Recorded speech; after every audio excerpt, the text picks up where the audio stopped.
Deuxième jour de mon retour à l'école. J'avais énormément d'appréhension hier et au final ça s'est très bien passé et je suis plutôt contente en fait d'avoir sauté le pas. J'ai cette année une classe qui m'apporte tellement beaucoup d'amour que ça me comble un petit peu le petit vide que je peux, enfin le grand vide que je peux avoir. Alors, en fait hier j'ai vu un commentaire qui pour beaucoup était choquant, mais je l'ai pas forcément mal pris. Je pense que c'est de l'incompréhension sur, en gros, en deuil et déjà maquillée. Alors, il faut savoir que chez les juifs, quand on perd quelqu'un, donc ses parents ou quoi, il y a une période de deuil qui s'installe. Comme c'était ma mère, on a dû rentrer en deuil pendant 7 jours. Du moment de l'enterrement jusqu'à une semaine après.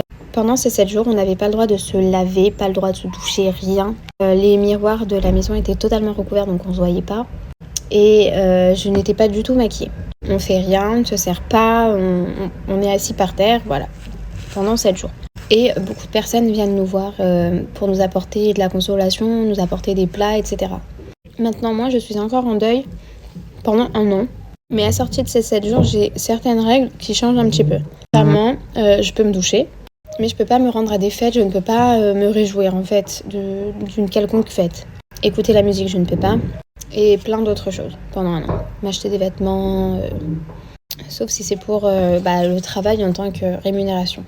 Donc le maquillage, voilà, étant donné que je suis mariée, je pouvais me remaquiller après le 7e jour. Faut savoir que pour moi, le maquillage est important parce que ma mère, depuis que je suis toute petite, tous les jours, n'importe quelle occasion, se maquillait. Même pour aller au marché, elle se maquillait, elle ne sortait pas de chez elle sans maquillage. Donc moi, quand j'étais petite fille, c'est vrai que je regardais ma mère avec des yeux magnifiques. Et donc, me maquiller maintenant, c'est pas me rattacher à elle, c'est un peu comme une image. Je sais pas si vous comprenez. Et ce soir, c'est Tobi Shvat. C'est une fête où on célèbre les fruits et les arbres, sans trop rentrer dans les détails. Et du coup, c'est la première petite fête, mais c'est sans musique, sans rien, que nous allons fêter avec ma mère. Et voilà, donc ça va être très difficile, surtout pour mon père. Donc on va être là, avec les enfants, et on verra, on va faire en sorte que ça se passe bien. En tout cas, merci à vous tous pour toute la bienveillance que j'ai pu recevoir. C'est vraiment super touchant. Et j'espère vite pouvoir vous redonner un petit peu de joie. Bisous. Quand il se connecte, j'ai envoyé le code pourtant. J'avais dit 10h. Il est déjà 10h01. Ah, ça y est, vous êtes là. Bon, allez, on s'installe. Et on éteint son micro. Non, c'est pas pour mes cheveux, non. C'est un appareil qui envoie des ondes pour éviter d'avoir des migraines. Parce que là, ça piaille trop. Quoi, madame? Non, je ne parlais pas à vous, madame. Vous pouvez nous laisser maintenant, s'il vous plaît? On est en cours de Zoom. C'est un cours distanciel. C'est important. Merci, madame. Et non, moi, c'est Jessica avec un K. Très bien. Vous prenez votre livre de lecture. Oui, le livre de lecture. À la page 13. Je suis trop belle. Oui, je sais, merci. Éteins ton micro. Alors les enfants, vous m'avez demandé si vous pouvez vous mettre à côté de vos copains, etc. Par contre, il y a une chose que je n'apprécie pas forcément, c'est que vous vous êtes mis entre copains, mais du coup, il y en a certains qui se retrouvent tout seuls. Durant la peine, on peut se mettre ensemble. Ok, ou vous pouvez aussi les prendre avec vous dans votre groupe, ça peut être sympa. Comment tu veux que je te coupe en deux? J'ai pas de couteau. Croque ma poulette. Les enfants, au moment du repas, il n'y a plus de joker. Vous allez aux toilettes. Mais pas avec le sandwich, mon coco. Bon appétit. Dès que vous finissez un petit peu, si on a le temps, on essaye de faire un petit jeu. Ah, l'histoire. Alors quoi, pendant que vous mangez, je vous lis l'histoire? Oui. Bon, je mangerai chez moi. Non. Je vous lis l'histoire.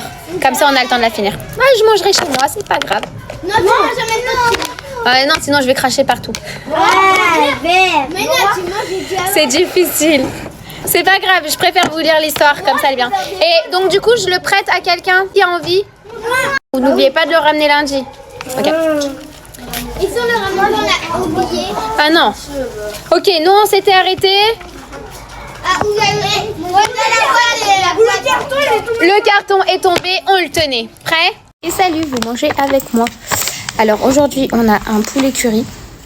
Je crains un peu l'odeur. Et du riz.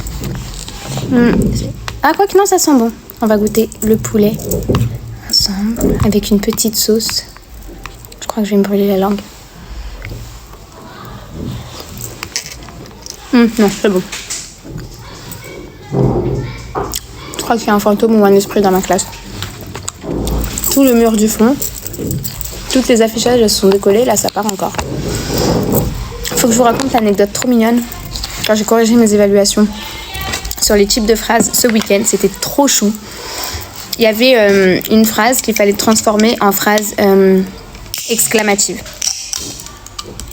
Genre il y avait la phrase, c'était quelque chose de tout simple, des phrases déclaratives, donc je te souhaite bon appétit, qu'il fallait transformer en phrase exclamative. Donc bon appétit, point d'exclamation.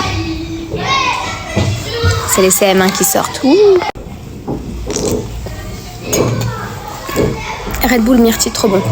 Et du coup, normalement il était censé m'écrire bon appétit, point d'exclamation. Qu'est-ce qu'il a écrit? Je vous laisse deviner. Non, pas du tout. Il a écrit merci maîtresse, à toi aussi. Point d'exclamation. Bon, du coup, c'était pas tout à fait ça, mais je lui ai quand même compté le point parce qu'en soi, il avait compris déclarative, exclamative. Mais voilà, c'était trop mignon. Vous voulez d'autres anecdotes des élèves? Parce que franchement, j'en ai plein. Oups là, restez avec moi, tout va bien. Je vous replace. J'espère que ça va. Moi, ça y est, je sors de l'école. Donc là, je suis avec ma mère parce qu'elle va travailler aussi avec moi. Dans la nouvelle école. Et je vais avoir un nouveau poste. Donc, c'est un poste de petite section. Donc, je suis un peu angoissée parce que c'est des petites sections. Ils ont 3 ans. Classe mixte, bien sûr. Mais d'un côté, je suis quand même super excitée parce que c'est vraiment tout nouveau. Et oui, je reprends bien en septembre. Après, je prendrai mon congé mat mi-novembre. J'irai jusqu'au bout.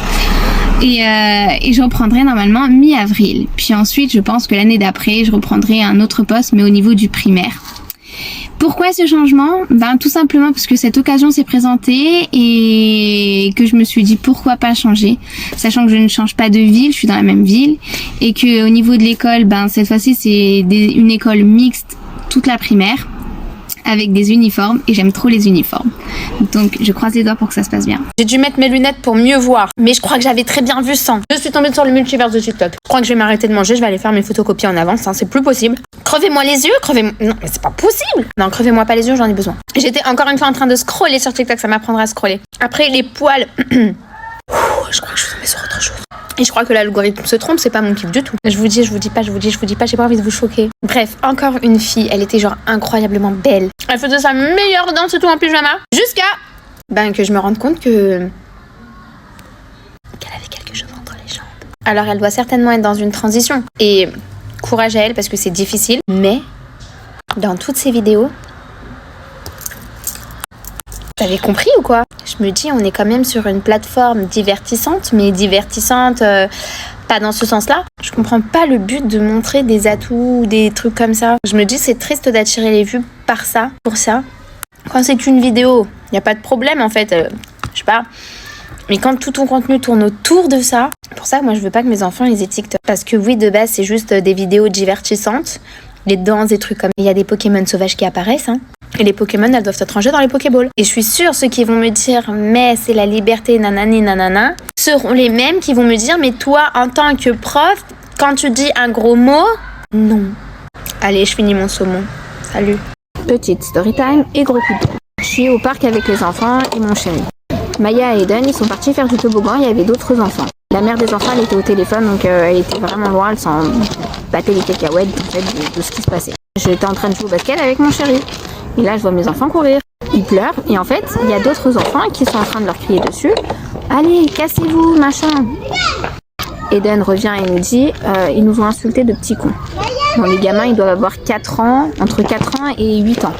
Je vais voir les enfants et je leur demande, excusez-vous auprès de mes enfants parce qu'on n'insulte pas comme ça. La mère qui débarque comme une furie, elle m'a dit, il est où ton respect, tu t'adresses pas à mes enfants, tu t'adresses à moi.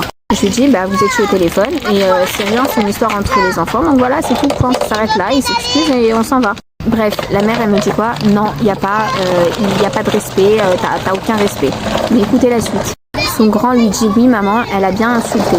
La gamine se met à pleurer et la mère elle la prend, elle fait voilà ma fille je te crois t'as. Petite assiette de la cantine, je sais ça fait hyper longtemps.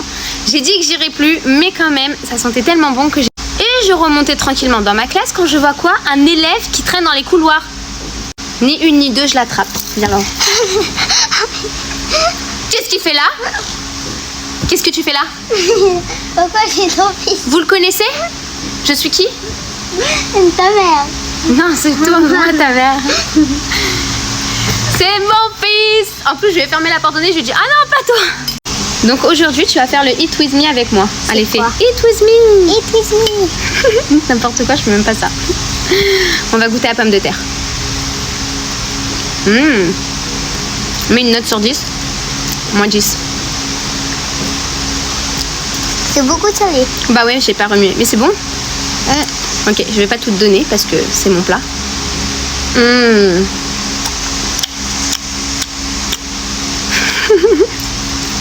Ça va chérie? C'est très salé? Ok. Vous voyez là ce petit bonhomme? Il passe au CM1. Tu passes au CM1? Je crois pas. Ouais, t'es trop nul hein. Il est pas assez intelligent. Il est pas hyper noir à côté de moi? Pourquoi t'es noir? Je sais pas. C'est mon fils. Bon allez, tu vas retourner dans ta classe et moi je vais manger. Je t'aime. Et moi je prends ça. Non, tu prends pas les bonbons, c'est pas à moi. Je t'aime. Allez, ciao. Ciao. Attends. Ah, il a encore mélangé le signe. Pour les enfants, le signe plus grand, plus petit, c'est vraiment difficile à trouver le bon sens. Du coup, c'est une technique de jeu, elle est super sympa et ça vaut aussi pour vous les parents qui avez des difficultés à expliquer ça à vos enfants. Je vais vous montrer, vous allez voir, c'est hyper simple. Donc quand on a deux nombres, par exemple, on va avoir le 12 et là, on va avoir le 17. On va déjà demander à l'enfant, et ça normalement il le sait, quel nombre est le plus grand. Donc là, c'est 17. Donc 17 gagne 2 points et le 12 gagne 1 point. Et ensuite, il suffit de relier les points afin que ça forme le signe plus grand ou plus petit. On peut le faire en sens inverse, par exemple avec des nombres plus grands comme 29, ici 18. Le plus grand c'est 29, il gagne 2 points. 18 n'a qu'un point. Hop. Après, quand on a par exemple 100 et 100, les deux ont gagné 2 points. Hop. C'est une technique qui marche à tous les coups. Et je parle surtout pour les enfants qui ont énormément de dyslexie, dysorthographie, dyscalculie, etc. Cette méthode les aide énormément. Voilà.